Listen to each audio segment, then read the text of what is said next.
ये सिद्धांतों की स्टडी का कोर्स है, खास तौर पर सर्वशक्तिमान परमेश्वर के तुम जैसे विश्वासियों के लिए। क्या संविधान हमें धार्मिक आजादी नहीं देता? मैंने कोई कानून नहीं तोड़ा, तो ये गिरफ्तारी क्यों? सरकार हर जरूरी कीमत चुकाएगी। हमने देश भर में शैक्षिक और सुधार केंद्र खोले हैं। हम तुम्हारी आस्तिक सोच मिटाना चाहते हैं। हम तुम्हें एक मार्क्सवादी नास्तिक इंसान बनाना चाहते हैं। सर्वशक्तिमान परमेश्वर में विश्वास करके तुम्हें क्या फायदे होते हैं? शैतान ने हमें गहराई तक भ्रष्ट कर दिया है, इसीलिए हम सब परमेश्वर को ठुकराते हैं। सर्वशक्तिमान परमेश्वर में विश्वास करके ही हम पाप और शैतान के प्रभाव से बच सकते हैं। परमेश्वर का उद्धार पाकर उसके द्वारा लोगों के लिए तय की गई खूबसूरत मंजिल तक पहुंच सकते हैं।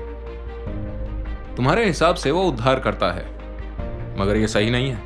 दी इंटरनेशनल क्या कहता है? इस दुनिया का कभी कोई उद्धार करता नहीं रहा। तुम्हारी कलीसिया एक साधारण इंसान को परमेश्वर मानकर पूजती और अनुसरण करती है।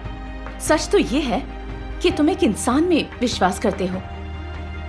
सिर्फ सर्वशक्तिमान परमेश्वर ही लोगों को बचा सकता है। देहधारी परमेश्वर के अलावा कोई भी महान हस्ती या इंसान सत्य व्यक्त नहीं कर सकता। हमने सर्वशक्तिमान परमेश्वर के वचन सुने हैं, वो सत्य है, परमेश्वर की वाणी है। इसीलिए हम जानते हैं कि दुनिया में आया सच्चा उद्धारकर्ता वही है। वाकई तुम बहुत अड़ियल हो। यहाँ आ गए हो तो ना चाहकर भी तुम्हें सुधरना ही होगा। अगर नहीं सुधरे तो जेल जाओगे। सीसीपी की सत्ता में उसकी बात माने बिना तुम जी नहीं सकते। परमेश्वर के विश्वासियों को जेल में भयानक यातनाएं सहनी पड़ती हैं। कुछ लोग तो वहीं मर गए।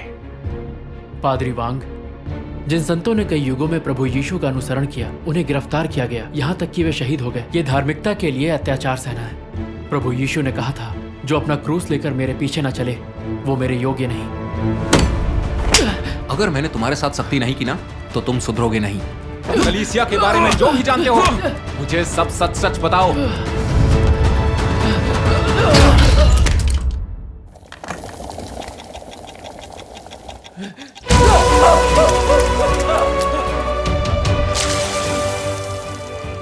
मुझे डर है कि मैं इसे बर्दाश्त नहीं कर पाऊंगा।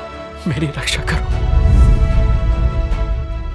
जब लोग अपने जीवन का त्याग करने के लिए तैयार होते हैं तो हर चीज तुच्छ हो जाती है और कोई उन्हें हरा नहीं सकता। जीवन से अधिक महत्वपूर्ण क्या हो सकता है?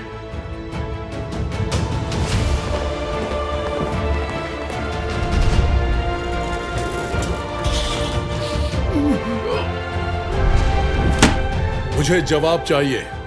घर जाना चाहते हो या फिर जेल? मैंने उद्धारकर्ता सर्वशक्तिमान परमेश्वर को स्वीकारा है। भ्रष्ट इंसान के उद्धार का मार्ग मुझे मिल गया है। मैं इसे नहीं छोड़ सकता।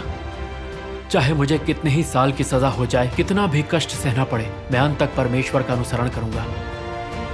यही मेरा फैसला है।